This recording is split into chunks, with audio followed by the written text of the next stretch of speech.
The views and opinions expressed by the program host do not necessarily state or reflect the official views and position of Sunshine Radio DZR 1026 Manila, Suarosug Media Corporation, and Sunshine Media Network International. Para sa Diyos at Pilipinas nating mahal, kailangan yung tayuan yung prinsipyo. Kailangan nandudong ka lagi sa tama. Para ito sa mga tunay na lalaban para sa bayan. Pagkamali, banatan. Pero pag tama naman, palakpakan natin.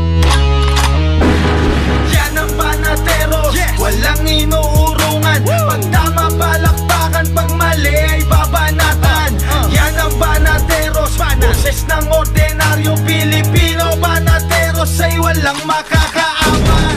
Yan ang Banateros, walang inuurungan. Pag tama, palakpakan. Pag mali ay babanatan. Yan ang Banateros, boses ng ordinaryong Pilipino. Banateros ay walang makakaawan.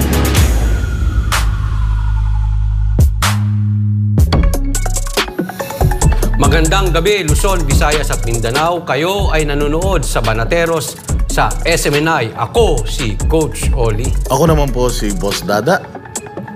At ako naman po si Banat Bay. Magandang araw. Nasaan ka na naman? Andiyan lang ako sa tabi-tabi. Ayan, tayo po ay mapapanood sa kapartner mo sa Balita at Servisyo YouTube channel. At syempre sa Sunshine Media News channel sa YouTube. And Facebook page ng Banateros Official at Rumble, SMNI News, syempre Twitter, nandiyan din tayo, Boss Dada TV sa YouTube, and of course Facebook page ni Coach Oli and Banat Bay.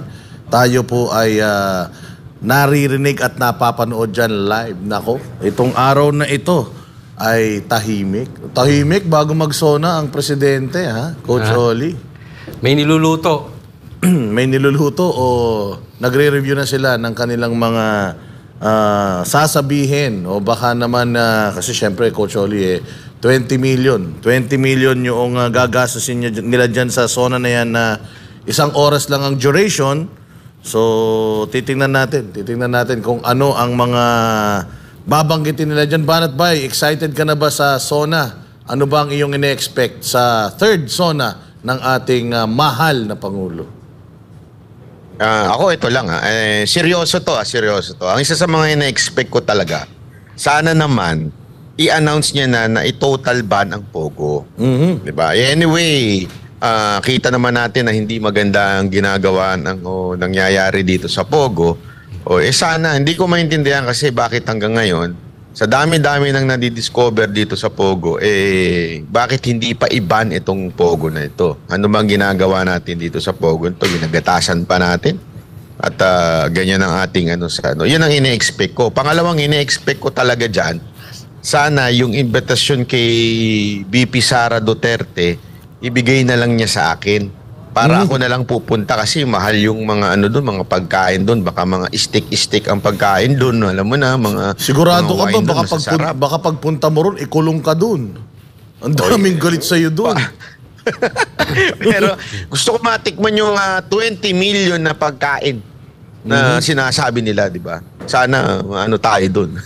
Malay mo naman, hindi natin hindi natin malalaman, di ba, Coach Oli? Ikaw, anong ine-expect mo, Coach Oli? Ine-expect ko na imbitahan ang SMNI doon sa loob ng zona. Kasi meron po tayong nadidinig na walang imbitasyon o hindi pinayagan ng SMNI at binigay doon sa isang radio station na pag-aari ng isang politiko ang espasyo. Natatanong lang po ako kung totoo yan, ha? Meron naman daw. Binibigyan naman daw sila. Pwede naman daw sila mag-cover pero meron lang lokasyon na binigay sa kanila na walang kakwenta-kwenta. So, ganun din lang. Magano na lang tayo. Tayo na lang ang gagawa ng sarili nating zona. Ayun. Di ba? Abangan ninyo yun, ha? Sa Lunes. Yung buong araw na yun. Nakakita nyo, nakapambu kami. Pambu. Pamburol. Kasi magbabarong kami. Kinakabahan ako ron. Nakikita nyo, mga nakapamburol kami. Ayan, 4 na araw lang bago ang ikatlong State of the Nation address ni President Marcos Jr. sa Lunes. Pero marami pa rin palaisipan kung ano-ano nga ba ang posibleng banggitin ito sa kanyang ulat sa bayan para naman sa dating Palace official, may mas maganda kung hindi lang mapapakinggan ng mga sasabihin ni BBM. Kung hindi talagang dapat na makita ng taong bayan ang resulta ng kanyang ginagawa. Si Carlo de la Peña sa Balita. Habang papalapit ang ikatlong State of the Nation address ni Bongbong Marcos Jr., ay marami rin sa mga Pilipino ang napapaisip kung ano ang mga bagay na babanggitin niya sa loob ng 2 taon ng kanyang panunungkulan sa pwesto. Bagaman na iba ay sapat ng mapakinggan kung ano man ang babanggitin ni Marcos Jr. sa kanyang ulat sa bayan, pero para sa dating Chief Presidential Legal Counsel Attorney Salvador Panelo, ako ayokong mapakinggan. Gusto kong makita. Maganda nga sasabihin mo, hindi ko naman nakikita. Maganda nga ipapangako mo, kung hindi ko rin makikita, wala yan. Kailangan makita natin. May mga bagay na ginawa si Marcos Jr. na sinangayunan ng dating opisyal tulad ng sakatayuan ng bansa sa International Criminal Court o ICC. Pero madalas sa ibang mahahalagang bagay tulad ng ekonomiya at kahirapan ng mga Pilipino ay nakukulangan ito. Sa bigas, wala. Talagang malabo yun. Maraming nagugutom. Yun lang ang mga, alam mo, hindi ko maintindihan. Ang daming natutulog sa kalsada. Kailangan talaga yung mga nandyan sa kalsada, kunin mo. Hindi pa pwede yung papabayaan natin. Kaya namamalimos. Alam mo, yan ang nakikita ng taong bayan. Lalo na yung mga tao sa mga lugar na talagang mahirap ang kalakaran. Iyon ang nakikita ng tao. Kaya yung kahit na anong salita mo dyan, na maganda, kahit na anong forma mo magaling ka magsalita, pag hindi nila nakikita yung sinasabi mo, ginawa mo, wala, bagsak ka ready. At pagdating naman sa issue ng korupsyon, meron, nagbago, lumala. Ba't ka tumatawa? Lumala eh. Kaya naman hindi niya naiwasang maikumpara ang nangyayari ngayon sa ginawa ni dating Pangulong Duterte sa paglaban sa korupsyon. Hindi ba? Sabi nila sa PCSO, sa PAGCOR, sa immigration, sa BIR. Yun ang narinig ko eh. Diba? Samantalang noon, sisipain ka ni Presidente Duterte. Literally. Sa ngayon, ay marami pa rin ang nag-iisip kung ano ang mga posibleng banggitin na may tuturing na achievement ni Marcos Jr. sa kanyang sona. Para sa Diyos at sa Pilipinas kong mahal, Carlo de la Peña, SM9 News. Banat bay, andiyan ka pa ba? Oo naman. Masasabi mo sa balita na yan? Nako, alam mo ito, tama si Sal Panelo, si Attorney Sal Panelo dun sa issue na yan. Kasi ito nga yung problema, nung panahon ni PRRD, alam niyo ba, isang sa kauna-unahan niyang ginawa, ay yung FOI, yung Freedom of Information tungkol sa mga kung ano man transaction sa gobyerno. Diba? Yun ang una niyang inano pwede kang magtanong ng magtanong. Ngayon, ang pinagkaiba, pag nagtanong ka, hindi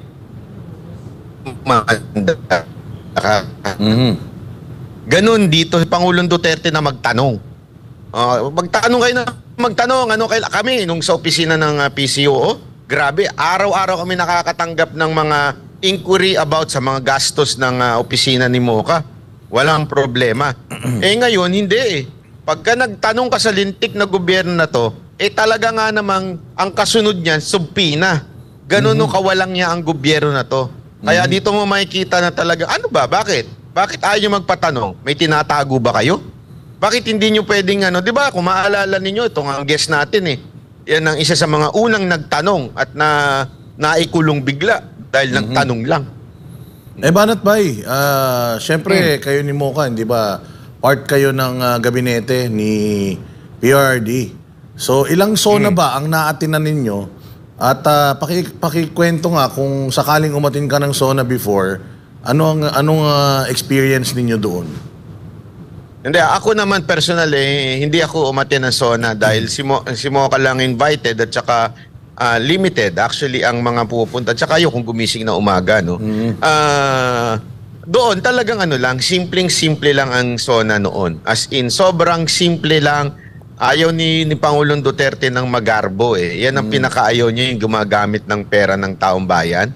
Ayaw na ayaw niya yan. Kaya nga, ang laki ng diferensya ngayon Baka mamaya may after party pa yan Nako, sigurado yan. Di natin alam. Alam mo yung mga after party, nandyan yung mga himala Diyan lumalabas yung mga video. Oo. Coach Oli, nung panahon ni PRD, Coach Oli, hindi nauso yung parang red carpet eh. Oo, simplihan lang talaga nun. Simple lang yung mga damit. Dahil syempre, nasa krisis din tayo ng mga panahon na yun eh. Ano ini-expect mo sa Lunes pagdating sa mga guest nila? 2,000 yun ha? Oo. 2,000. Ito raw ang pinakamadaming dadalo. Pero sa aking pagkakaunawa po kasi, SONA, di ba? State of the Nation Address. Yung kalagayan ng bansang Pilipinas. Sana lumabas yung katotohanan, hindi bulahan. Kasi kung magbobulahan lang din tayo dyan, parang bumibili lang tayo ng pagkain para sa palakpak. Kasi baka mamaya ang kalalabasan dyan puro lang palakpak boys. Di ba? So, i-address natin. Ano ba talaga problema? Ano ba talaga ang nagawa? Yung di baling hindi magandang pakinggan, basta totoo. Ang tanong dyan, ito ba ay magiging SONA o SANA? Oo, kasi alam naman natin, noong pangalawang SONA, napakaraming mga ipinangako na naman sa atin. Sana. Pero Banat Bay, noong second SONA, ano ba yung tumatak sa'yo na pangako na natupad at ano yung mga hindi natupad?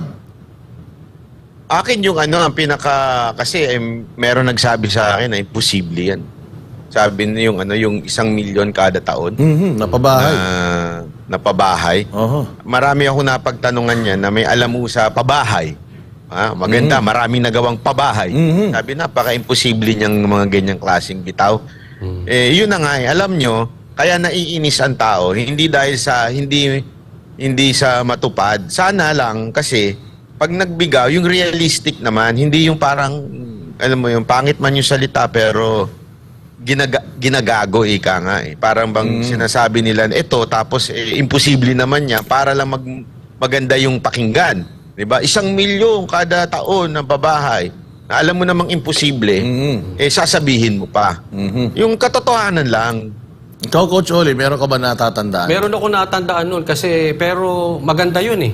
Ano yun, parang naging highlight ng SONA yun. Okay. Merong isang binanggit si Pastor Kibuloy na nakulangan. Okay. Doon sa SONA. At dito sa lugar na yun, may nagdabog. Oo, di ba? Napuna yun eh. Oo. Di ba? If I'm... Kundi, di ba? Wow. Sa SONA yun nangyari, di ba? Oo. Di ba? SONA ba yun? So, after SONA? After SONA, di ba? Yun yung ano... After SONA yun eh. After SONA. Kinorek, tapos... Yun na, nagalit na. Lumabas na yung pagiging tagapagtanggol. Okay. Tagapagtanggol Biglang niya. bumaliktad na. Oo, ito yun. Ayan Yeah, yun. ito. Yan yung binagsak niya. Dito siya nagdabog. Ako naman, ang natatandaan ko, yung matapang na pronouncement niya na bilang na ang araw ng mga smuggler. Oo. Bilang na ang araw ng mga smuggler. Pero parang wala naman akong naririnig na nakulong na smuggler. Tuloy-tuloy pa rin naman ng smuggling. Yung driver nga, parang laya na eh. Eto pa, yan pa, isa pa, yung drugs. Napakaraming nahuhuling drugs. Pero walang nahuhuling drug lord. Hindi ba? So, tingnan natin. Magandang dyan eh. Tanungin natin yung guest natin kasi yung guest natin nakatutok dyan eh. Sige. Matanong natin. Andyan na ata. Si Eric Celis or Jeffrey Eric Celis, former National Intelligence Officer ng CPP, NPA, NDF. Eric, nandyan ka po ba? Ay, magandang gabi yan sa inyo, sa mga banateros, kay Banat Bay, kay Coach Oli, tsaka kay Boss Dada. Opo, nag-aantay po tayong pumunta sa airport pabalik sa Pilipinas katatapos ng activity dito sa New York, sa United States, United Nations International Office. Magandang gabi sa ating mga kababayan, sa mga taga-suporta ng Banateros. Eric, naku, nakapunta ka na dyan, hindi mo man lang sinasabi sa amin Di sana nakasama kami. Pero Eric, kidding aside, ano bang inyong ginawa dyan? Bago natin pag-usapan yung iyong expectation sa SONA at iyong mga natatandaan sa SONA, bakit ba nagpunta ka, Eric, sa New York? Ay, opo. nagtipon-tipon po ang 8 organisasyon ng iba't ibang mga sectors, religious groups, no, sa pangunguna ng Kingdom of Jesus Christ, yung Hakbang Maisog USA, yung Sambayanan People's Organization, yung United Pinoys for Real Change in the Philippines, kasama po yung Ipanaw Sambayanan Group, at saka yung United Indigenous Peoples Heritage in the Philippines, at marami pa po mga support professional groups ng mga Filipino communities para magkaroon po ng isang symbolic and ceremonial protest activity in front of the United Nations International Office dito sa New York. Ang layunin po noon ay idulog symbolically muna ang reklamo tungkol sa mga malulubha at sistematikong paglabag sa karapatang pantao na ginagawa ng Marcos Jr. government at ng kanyang mga tauhan sa gobyerno. Kasama po dyan ang pagbubuo ng reklamo sa mga paglabag din sa International Humanitarian Law at sa International Covenant for Civil and Political Rights. At ito po sa kadahilanan ng kanilang mga malubhang pag-atake, pananakit at pagsalaula at bastardize sa mga faith sanctuary and religious compound ng Kingdom of Jesus Christ, pananakit sa mga katutubong mga pamayanan at mga tribo sa paligid ng mga religious compound na ito, at ang trauma na idinulot nito sa maraming kabataan, kababaihan at mga unarmed civilians na nilusob ng Philippine National Police Special Action Force sa utos mismo ni Marcos Jr. at ni Benhur Abalos ang mga religious compound. Ito po ang mga naging bahagi ng pagtitipon dito sa New York, at mga marami po ang mga nag-abang kahapon sapagkat ito ay isang pambihirang pagkakataon, pinakauna na idinulog po sa symbolically sa UN ang ganitong mga malulubhang paglabag ng gobyerno ni Marcos Jr. In the day that he is about to make a State of the Nation address, sinalubong po siya ng reklamo sa United Nations dito sa New York International Office. Coach Oli, meron kang gustong itanong kay Eric? Nako, nung huling may nagtanong to si Ka Eric, siya ang kauna-unahang nakontempt o nakulong. Pero Ka Eric, bakit bumalik kayo agad? Sana ay sinabayan nyo na ang SONA.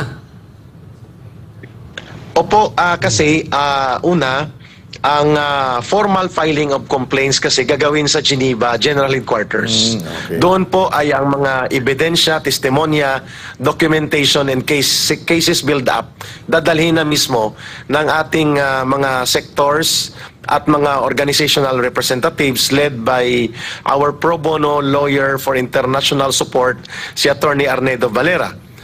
Bumalik tayo sapagkat ang layunin lamang nito ay magkaroon ng paunang mensahe, preliminary message of the people sa international level na hindi po mananahimik ang mamamayang Pilipino sa ganitong sistematikong mga malubhang paglabag sa mga batayang karapatan ng mamamayang Pilipino, not just because sa ginawa nila kay Pastor Kibuloy, sa Kingdom of Jesus Christ, at sa mga sibilyan dyan sa mamamayan sa katutubong tribo sa Davao, kundi yung malaganap mismo na pag-abuso sa poder ni Marcos Jr.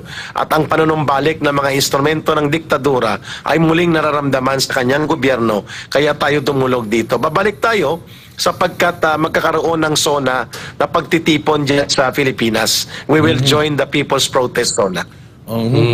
Okay, Eric, may mga nagtatanong dito, bakit tayo sa UN dudulog? Wala ba kayong tiwala sa natin, sa ating mga korte dito sa Pilipinas? Although, meron naman ng sinampang kaso ang Kingdom of Jesus Christ kay Abalos, kay Marbil at yung iba pang mga opisyal, bakit nyo po naisip na sa UN? Sapagkat ang UN po ay magbibigay ng international pressure and more of political isolation laban kay Marcos. Ang mga iba pang mga pamahalaan at iba pang mga organisasyon sa buong daigdig ay magkakaroon ngayon ng kaliwanagan kung gaano ka nabubulok ang demokrasya sa Pilipinas sa panunumbalik ng isang Marcos sa poder. Kaya ang UN venue will serve as an international platform to put political political pressure on the Marcos government na maghinay-hinay at baguhin ang kanyang mga abusadong gawi at mga ginagawa sa mamamayang Pilipino. At pangalawa, at siya ay bigyan ng leksyon o aral na hindi pwede na ang kapangyarihan ay walang hangganan. At hindi rin pwede ang kapangyarihan niya ay labagin niya ang mga international na mga batas at conventions kung saan signatory ang Philippine government. Ang sa Pilipinas po ay mga judicial action ito na mayroong kaakibat na mga kaso sa judicial process natin. Ang UN po ay magsisilbing international political pressure and accountability at the international community ng Marcos government. So parallel po sila pero mas mabigat po ang impact sa pangdaigdigang mga pagsasama at mga interaksyon sa relasyon ng mga bansa kung ikaw po yung maharap sa mga ganitong mga reklamo sa crimes against humanity or mga krimen sa pangdaigdigang batas sa makataong pag-iral ng gobyerno sa kanyang mga nasasakupan. Ka Eric, sasabihin ng mga ano natin yan, ng mga kalaban natin na kayo ayaw nyo ng ICC. Tapos kayo, dumudulog din kayo sa international. Yan ang ano nila. Yan magandang tanong yan. Magandang observation yan, Brother Boss Dada. Magkaiba po ang kaso ni Pangulong Duterte. Ang kay Pangulong Duterte po, ang kanyang ipinatupad ay batas laban sa mga kriminal, sindikato at mga drogista na sumisira sa lipunan at kabataan at mamamayan. Si Marcos po, ang kanyang ginawa ay iniikutan ng batas, ginagamit ang batas para habulin ang mga kanyang political enemies, ang kanyang mga kritiko at kanyang nilalabag ang karapatan ng sibilyan na mamamayan na hindi naman mga kriminal. Lalo na po ang mga religious freedom ng mga Kingdom of Jesus Christ, ang kanyang paglabag sa SMNI na franchise, sa kalayaan sa pamamahayag. Ito po ay magkaiba sa mga nangyari sa kay Pangulong Duterte. Hindi po tugma, kaya dapat lang nawala ang ICC sapagkat bogus yung ICC.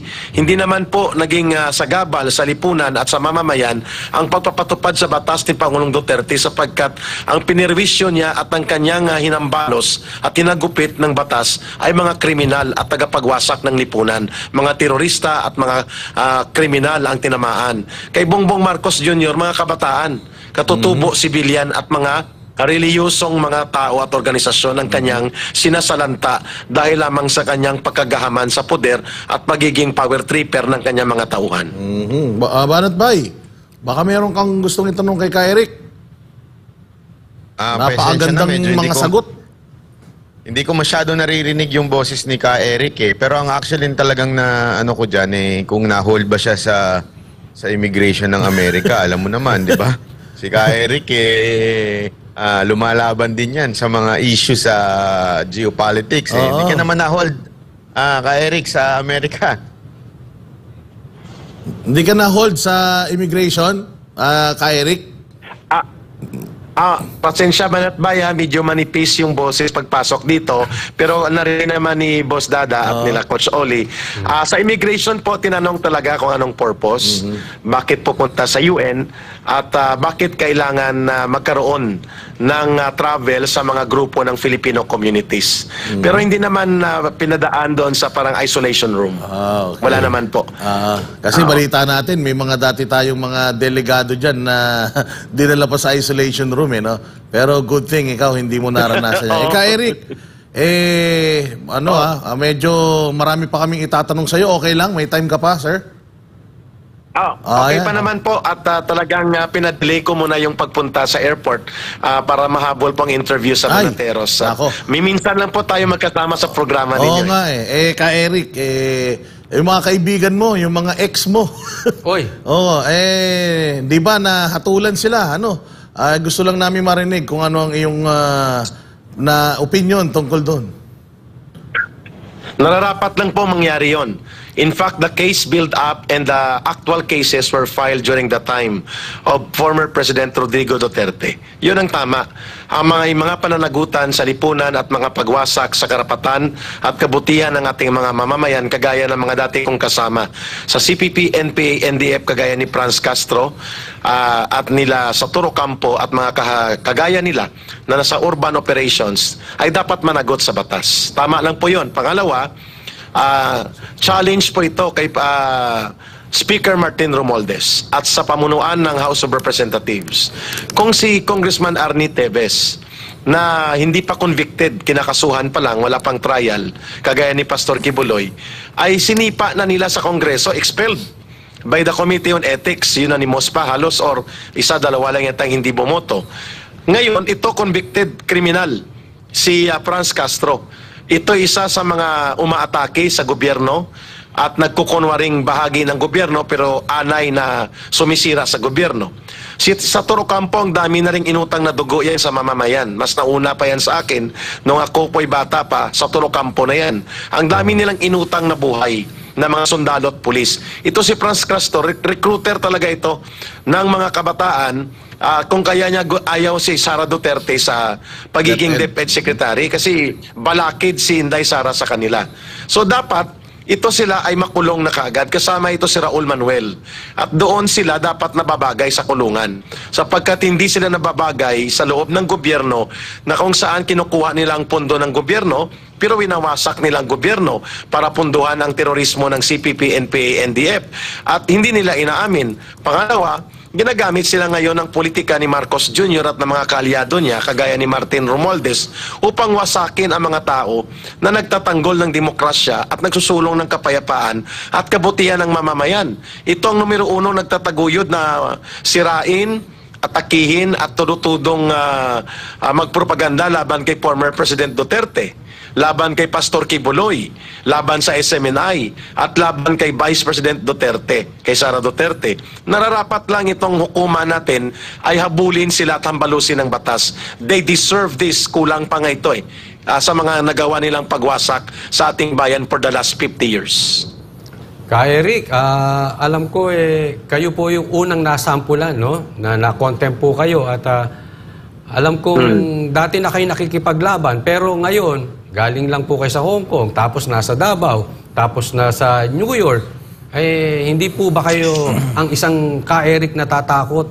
Kasi marami akong gustong itanong sa inyo, baka hindi pwede dito yun No? Pero ayan, yung pakikipaglaban nyo, hindi ba kayo nakakaramdam ng kahit na anong takot o pananakot? O... Si Ka Eric pa ba?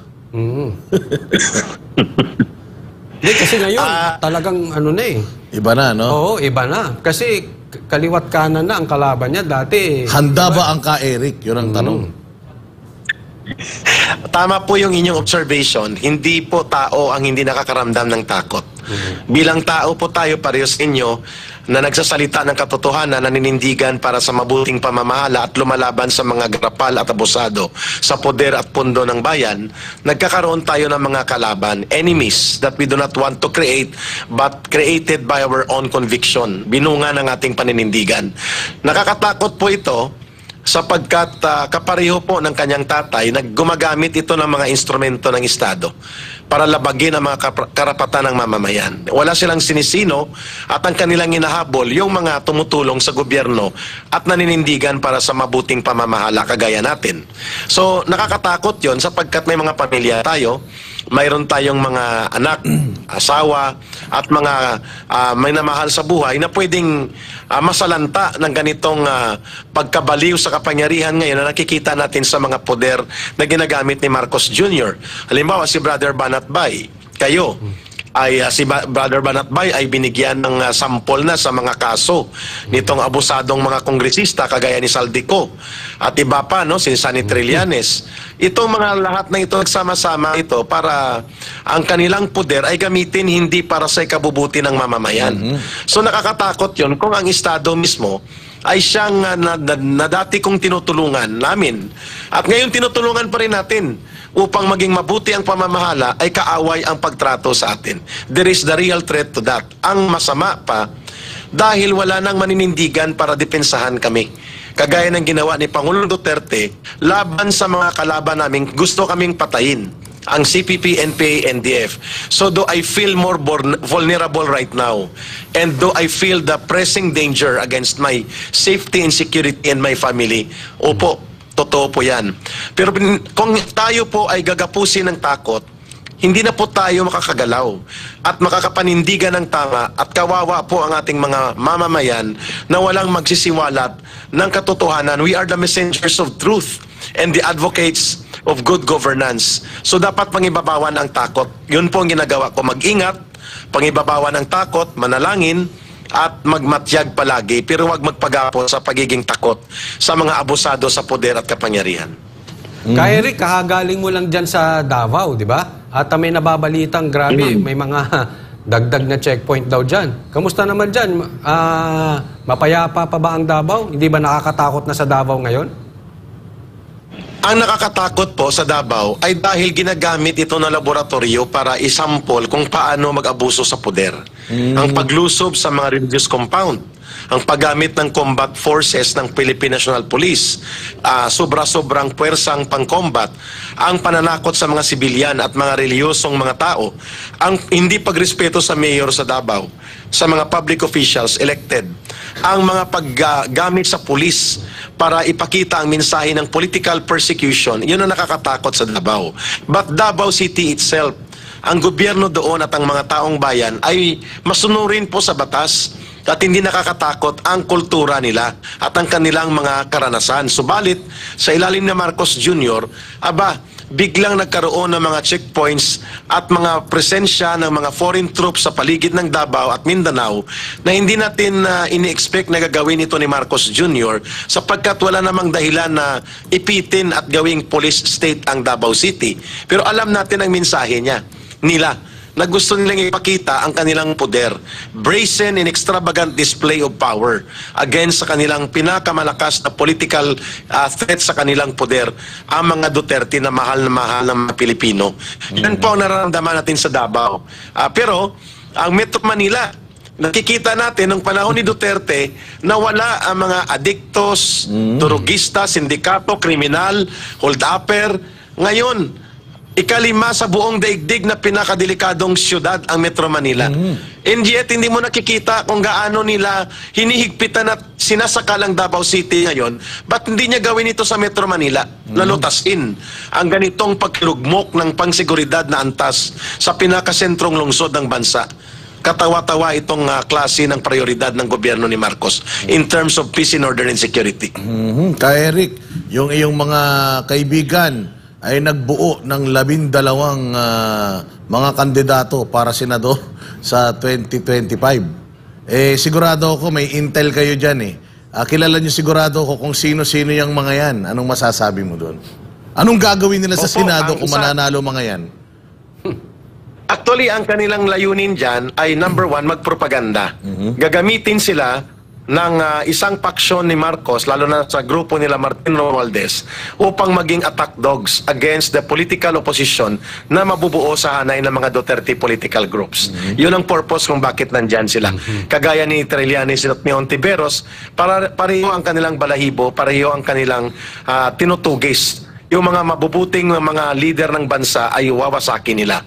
Kaya nandyan ang CPP, NPA, NDF, open senatorial slate. Pangalawa, ito po ay para sa pondo.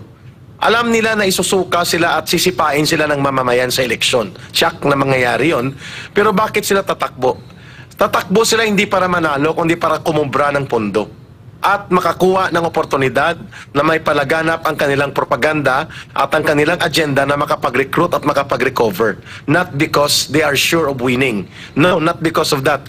But they are given the opportunity na maging relevant sa political stage kung may electoral campaign na nandyan sila at tumatakbo sila para mag-recruit at makakuha ng pondo.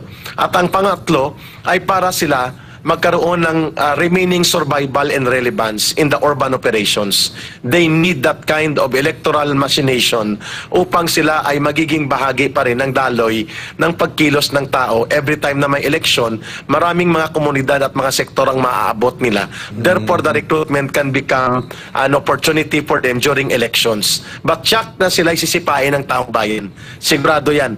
Lulugbukin sila at kasama tayo sa magliligwak at maglulugmok sa kanilang masamang hangarin sa eleksyon sa 2025.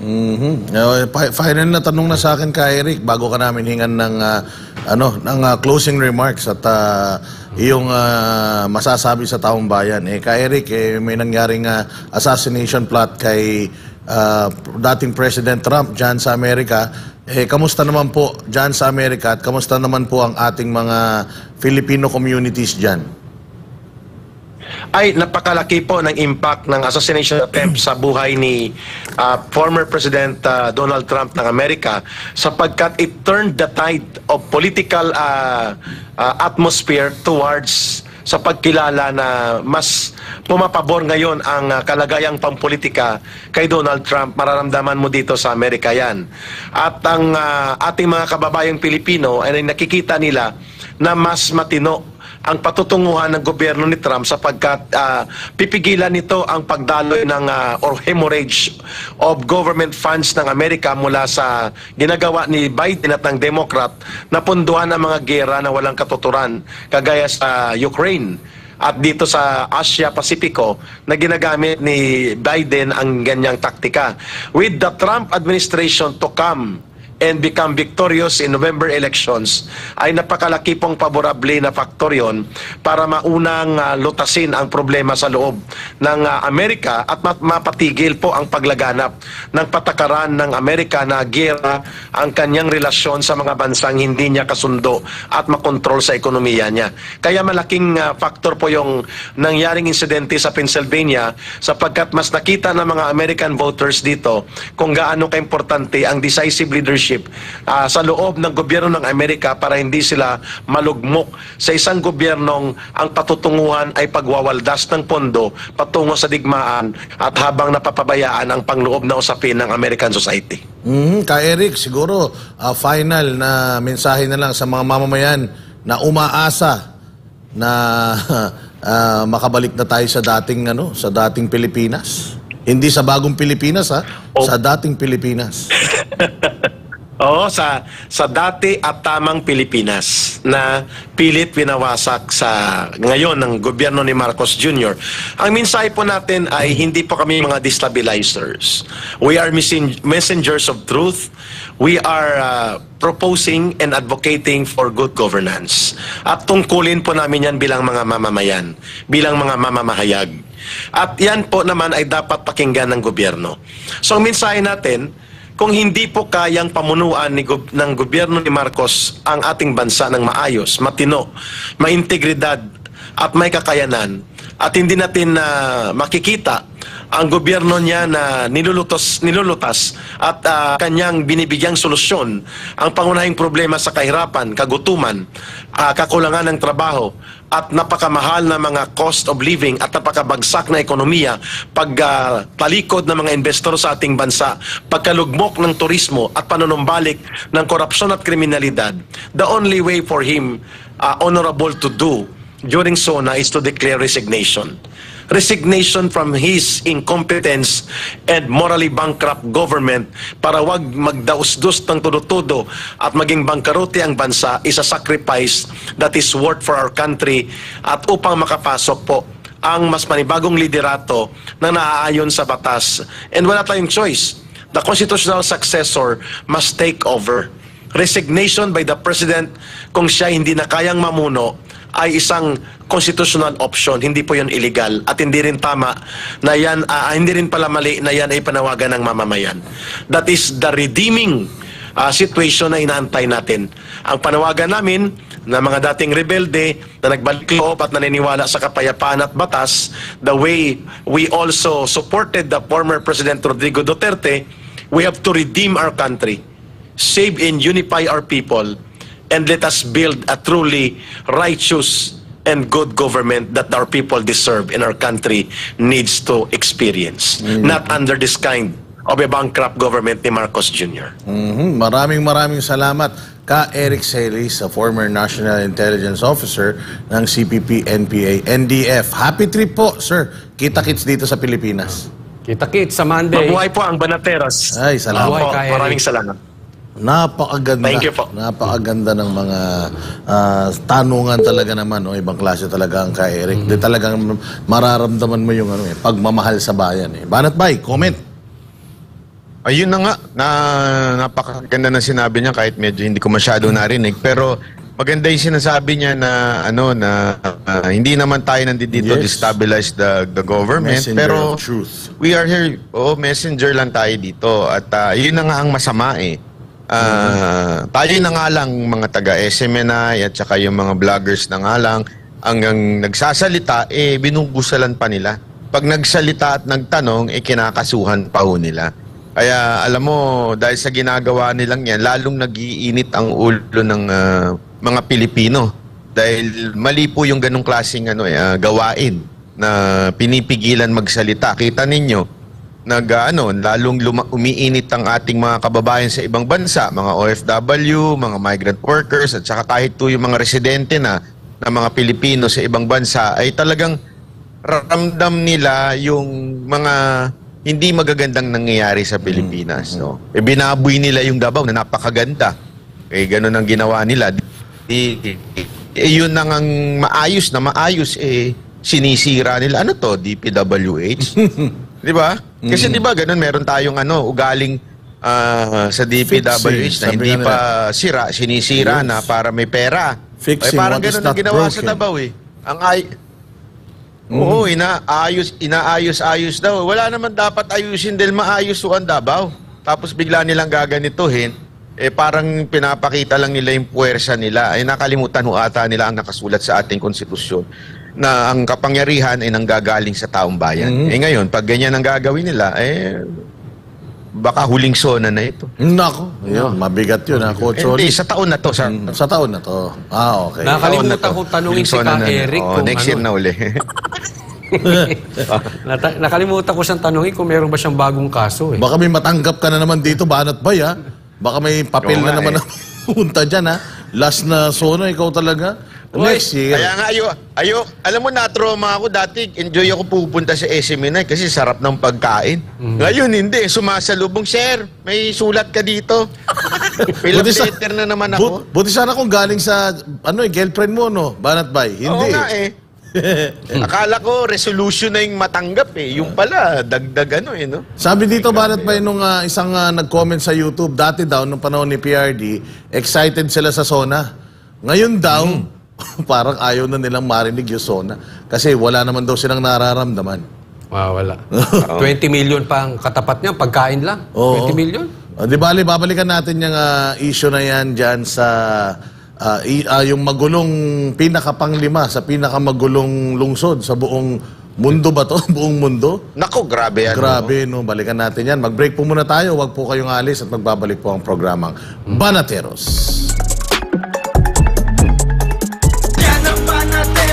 Walang inuurungan. Pag tama palakpakan, pag mali ay babanatan. Yan ang Banateros, boses ng ordinaryong Pilipino. Banateros ay walang makakaawan.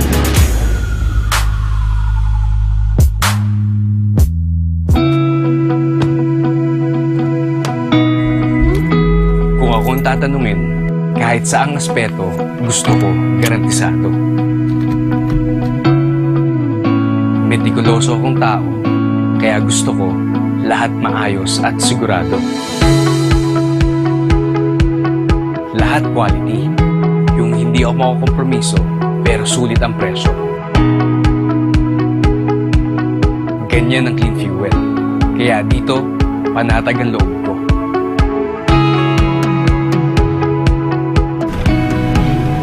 Magandang umaga po, sir. Full tank po. Full tank.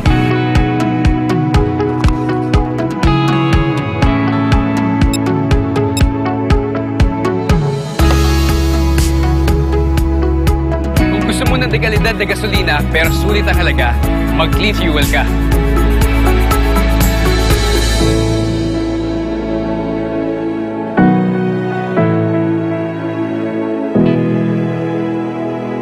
Yan ang Banateros, walang inuurungan. Pag tama palakpakan, pag mali ay babanatan.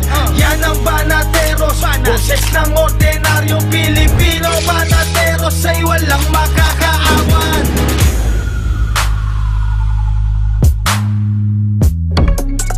Ayun, Matapos ang paglusob ng mga kapulisan sa religious compound ng The Kingdom of Jesus Christ noong June 10, 2024, wala pa ring hinto ang panggigipit at pananakot ng mga otoridad sa mga taga-KOJC. Para sa Committee on Peace and Public Safety ng Davao City Government, hindi tama ang ginagawa ng mga otoridad gaya ng paglalagay ng mga checkpoints malapit sa KOJC Central Headquarters. Si Jason Rubrico, magbabalita. Patuloy na ginagambala ng mga otoridad ang taga-Kingdom of Jesus Christ, partikular na dito sa Central Headquarters. Gaya na lamang ng pagsasagawa ng mga checkpoints, panay na pagdaan ng mga patrol cars at pagpapalis ng masasakyan ng mga KOJC missionary na maayos namang nakaparada sa labas ng religious compound.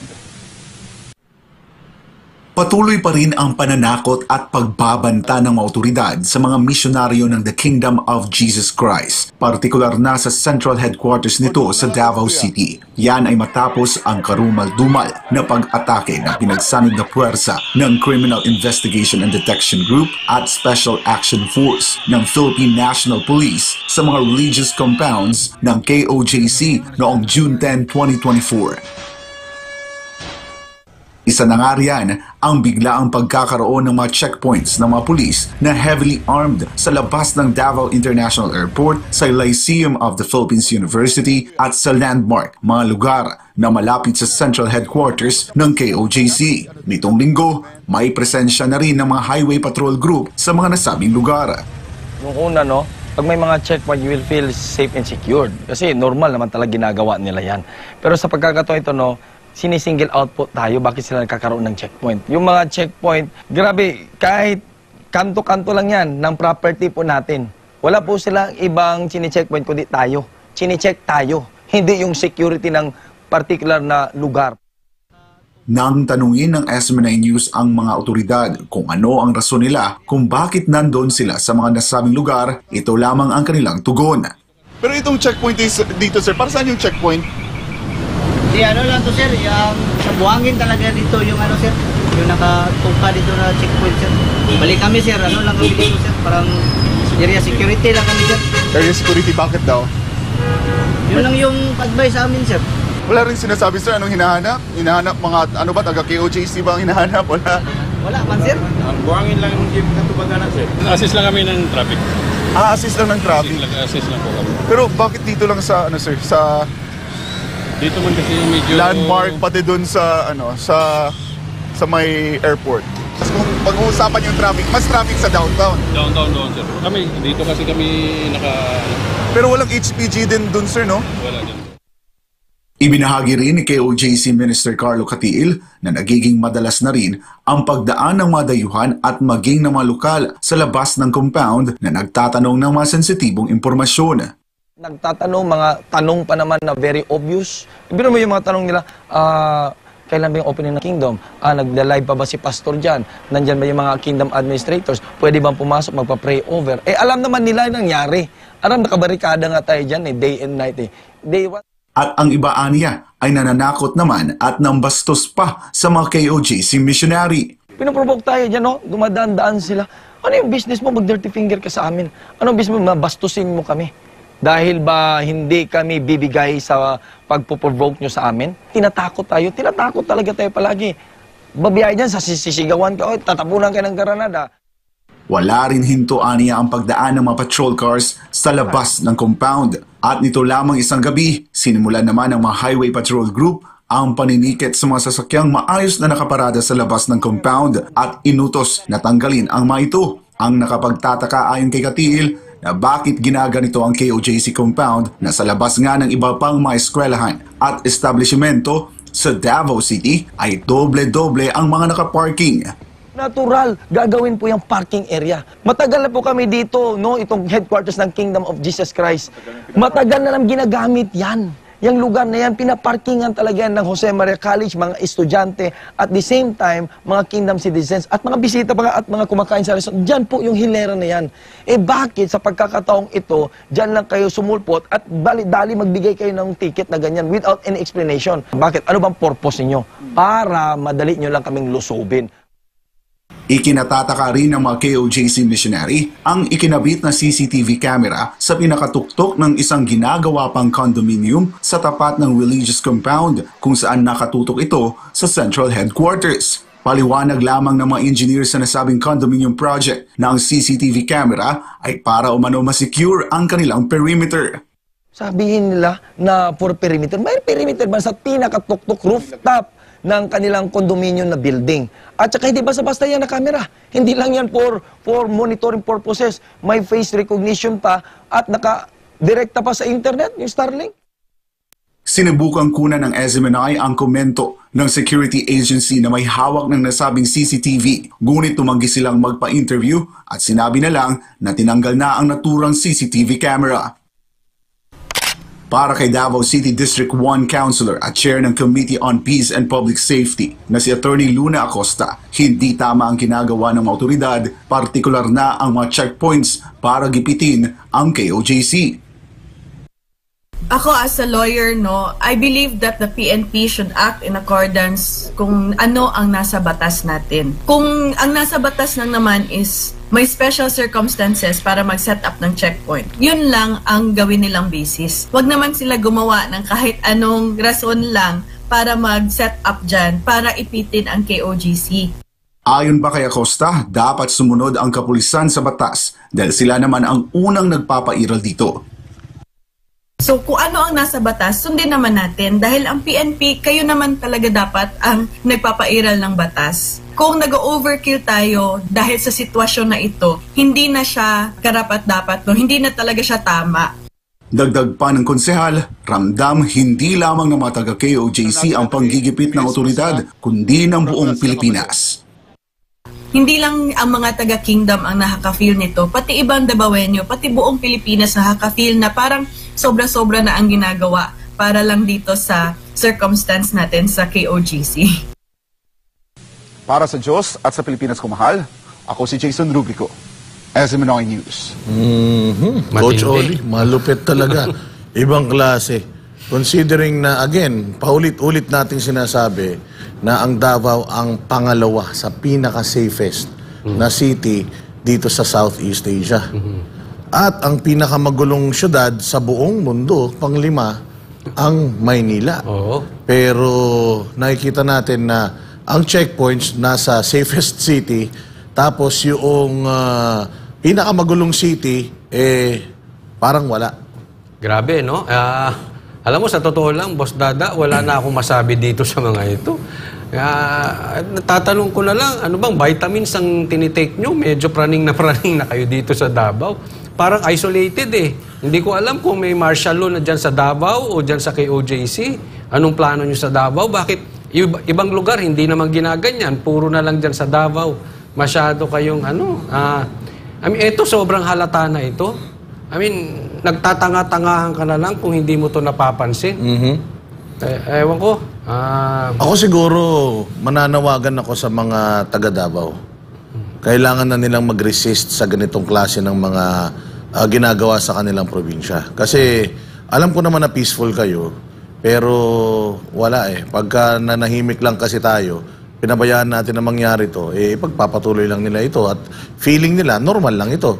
Ang masaklap nito, baka gawin nila to sa ibang mga probinsya dito sa Pilipinas. Kaya siguro nananawagan ako sa lokal na gobyerno ng Davao, siguro talagang kailangan pumalag na kayo dito. Oo, bagamat alam ko naman ng mga tao ng Davao ay mga peaceful at law-abiding, kaya hindi naman kayo talaga apektado ng mga checkpoints na yan. Pero siguro, mali. Gumagawa siya ng wrong precedence. Ika nga. Baka isipin nila normal lang yung ganito, tapos gawin na nito sa buong Pilipinas. Tapos unti-unti, sabi nga ni Kay Eric kanina, ginagawa na nilang parang practice. Etong sa Mindanao, kapag walang pumalag dyan, malamang sa malamang, magiging buong Pilipinas na yan. Magkakaroon na ng silent martial law na dyan O magkakaroon na ng baka talagang totoong martial law na. Pagka hindi natin hindi natin pinalagan yan. Tulungan nyo, samahan ninyo ang KOJC sa paglaban sa mga maling aktibidades na ito. Kasi bagamat alam naman natin na ginagawa nila ito dahil sa KOJC, dahil ang KOJC at ang SMNI ay patuloy na lumalaban sa mga tiwali sa bayan, kailangan, ang pinaglalaban naman ng SMNI at KOJC is pangkalahatan para sa buong Pilipinas. So wag na nating antayin na yung pang-aabuso nandoon na mismo sa mga doorsteps natin. Ngayon pa lang na nakikita natin na ginagawa ito sa mapayapang Kingdom of Jesus Christ compound, ano na tayo? Kailangan umalman na tayo. Hindi pa pwedeng ganito, Coach Oli. Katulad dyan, sa Maynila. Oo. Yan ang dapat nilang bantayan. Yan ang dagdagan ng checkpoint. Hindi kayo nakafocus dyan. Mag-focus kayo. Ang daming syudad na magugulo. Pinag-initan. Pero alam mo, Coach Oli, ang Maynila, parang Pilipinas. Dating maayos bagong Maynila. Dating maayos. Tapos nagkaroon ng bagong liderato. Biglang naging magulo. Ganyan din ang Pilipinas noong panahon ni PRD maayos, magulo, inayos. Tapos nung nawala si PRD, bumalik sa dating anyo. So sayang lahat ng pinagpaguran. Sayang lahat ng pinagpaguran ni PRD sa Pilipinas. Sa Maynila naman, sayang din lahat ng mga pinagpaguran ni Mayor Isko. Palagay ko hindi rin epektibo to si Mayora. Sa tingin ko lang parang same thing ng administrasyon natin ngayon. Mahirap din kasi, sa kalagayan nila. May pagkakapareho talaga. At saka makukompare ka talaga doon sa pinanggalingan mo na magaling na leader. Tapos, sasablay, yung pala mahirap. Katulad nitong sa Maynila, mahirap palang ayusin. So, na-expose yung kahinaan. Nabudol din ang tao sa Maynila. Ayun. Nabudol din. Kasi tingnan mo akala nila dahil kaibigan kasama ka noong magaling na nag-lead dyan for 3 years, 3 years, naayos niya talaga yung lugar na yan Akala ng tao na dahil siya yung vice mayor doon, maayos siya Maynila. So, umasa talaga ang taong bayan. Magkaiba yun Katulad din na nangyari rito sa atin, umasa tayo na itutuloy, pagpapatuloy ng Marcos administration yung mga nagawa ni PRD, pero it turned out, hindi pala. So, parehas na parehas yung naging fate ng Manila at saka Pilipinas. Medyo double black ay nga lang sa Manila kasi mayor at saka presidente.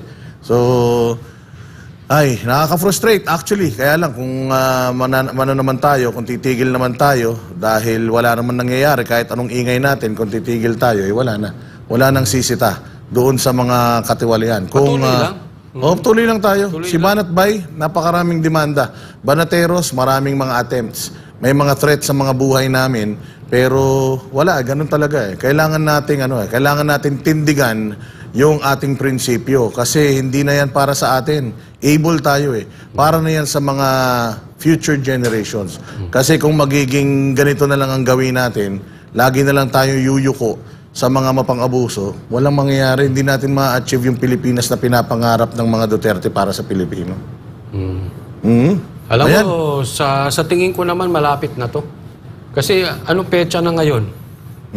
July 18. July 18. Bukas, 19. July 19. Last day na ni Inday Sara. Pero i-quote ko. Magla-last message na ako, Coach Oli. I-quote ko lang yung sinabi ni Inday Sara kanina sa kanyang speech dito sa DepEd nung turnover kay DepEd Secretary Angara. Sabi niya, masama or mabuti, kailangan magtapos. So, konting panahon na lang, magtatapos naman na. Tayo mga Pilipino, matiisin tayo. Kinaya naman natin yung mga nakaraan. Sigurado ako, nakakayanin natin ngayon. Kaya, laban lang, tindig lang, sigaw lang, magreklamo lang, kasi yan na lang yung libre yung magreklamo sarap-sarap ng buhay nila tapos tayo, papabayaan lang natin sila. Di ba, Coach Oli? Kaya yan, by the way, meron pong press conference ang KOJC after ng Banateros sa SMNI. Kaya manunood po kayo mamaya. Sigurado ako kasi after ng sagot ng KOJC, hindi na sumagot ulit yung gobyerno Pero tama ang ginagawa ng Kingdom of Jesus Christ, hindi tayo humihinto. Singilin natin sila ng singilin. Paulit-ulit hanggang sa mabingi sila sa reklamo natin. Coach Oli. Bago ako mag-last message, meron lang akong gustong batiin. Happy birthday, Jenny Labsan. Singer po namin yan dati nung ako'y nag-handle pa ng banda. Happy birthday, pasensya na po at ako hindi nakapunta dahil araw-araw na po tayo dito sa SMNI. Pero huwag mong kakalimutan, ikaw ay mahal ng Diyos. Kalma-kalma lang, lahat ng pagpapala po ay galing sa Diyos. At sa mga kababayan ko naman, huwag po kayong maiinip dahil medyo nakikita na natin ang liwanag. Malapit na po at nagsasalita na po. Lagi kong binabanggit sa aking channel, titingnan lang natin si VP Sara. At pag tiningnan po natin si VP Sara, ay salita na po ng salita at marami ng statement at statement sa kanyang mga galawan din.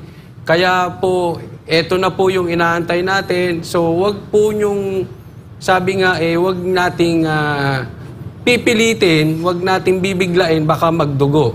Pero eto na po yun. So, kalma-kalma lang din. Antayin po natin ang pangunguna ng mga Duterte. Kita-kita po tayo uli, mga banateros, dito lang sa SMNI. Pag tama, palakpakan. Pag mali, banatan. Ako po si Coach Oli. Ako naman po si Boss Dada. Para sa Diyos at Pilipinas nating mahal.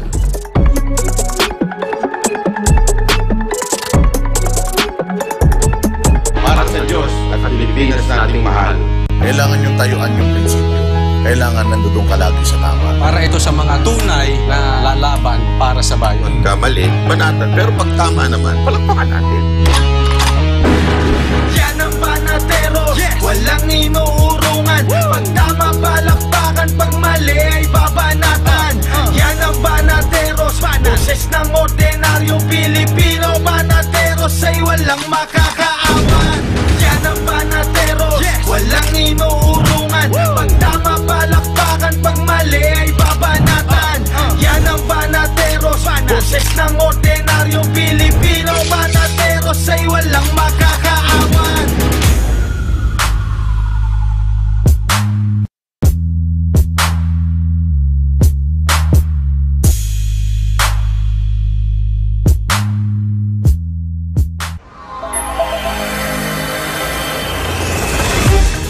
Subscribe to SMNI News Channel and turn on the notification bell to keep you up to date. Also visit our official social media accounts and join our community on Viber and Telegram.